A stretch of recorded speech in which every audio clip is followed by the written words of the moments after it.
ভার্টিগোর বিখ্যাত dream sequence নিয়ে কথা না বললেই নয়।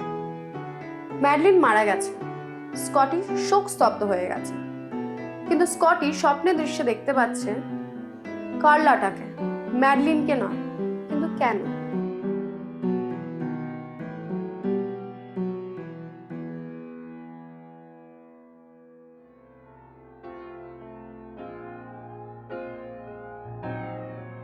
মেল অ্যাংজাইটি কতটা চরমে যেতে পারে তা আমরা দেখতে পাচ্ছি জুডি আর স্কটির শেষ চুম্বন দৃশ্যে।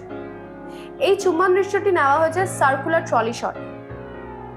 এই সার্কুলার ট্রলি শটে হোটেলের রুম পাল্টে যাচ্ছে আস্তাবলে, সেই চার্চের আস্তাবল যেখানে ম্যাডলিন আত্মহত্যা করেছিল। কিন্তু কেন? স্কটি কাকে ভালোবেসেছিল? না ম্যাডলিন, না ম্যাডলিনের অভিনয় করছিল জুডিকে। কাউকেই ভালোবাসেনি, ও ভালোবেসেছিল কার্লাটাকে। কিন্তু কেন?